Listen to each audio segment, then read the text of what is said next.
उन्होंने हमें अपनी अड़चन बताई है।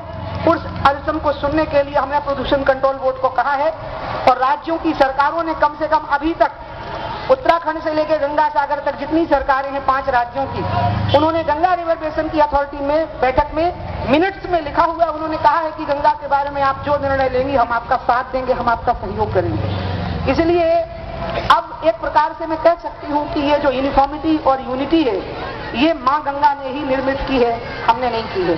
हम तो सामने आ गए हैं। इसके पीछे तो बहुत बड़ी तपस्या है और बहुत बड़े आशीर्वाद हैं, और जिनकी तपस्या है और जिनके आशीर्वाद हैं। इसमें एक बात और जो अंत में मैं कहना चाहूंगी, क्योंकि मेरे को वाराणसी के लोगों से गंगा पर बहुत लंबी बात करनी है, संक्षेप में बहुत मुश्किल पड़ेगा, लेकिन फिर भी एक बात आई कि किसको जन आंदोलन बनाना है। हमारे प्रधानमंत्री ने एक बहुत महत्वपूर्ण बात कही थी पार्लियामेंट में अपना भाषण, जब उन्होंने अपना पहला भाषण दिया तो उन्होंने कहा था कि विकास को जन आंदोलन बनाना पड़ेगा।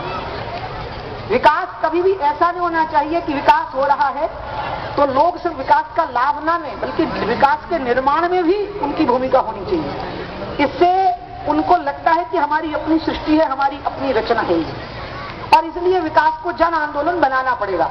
विकास को जन आंदोलन बनाने में अगर सबसे महत्वपूर्ण कोई तथ्य सामने आने वाला है तो वो गंगा अभियान का सामने आने वाला है, क्योंकि इसमें पूरी विश्व की बिरादरी है जो गंगा अभियान में कुछ ना कुछ करना चाहती है। लोग दान देना चाहते हैं, लोग काम करना चाहते हैं, और इसलिए जो बातें मैंने बहुत संक्षेप में आपको कह दी है अविरलता और निर्मलता के संबंध में, वो बातें बहुत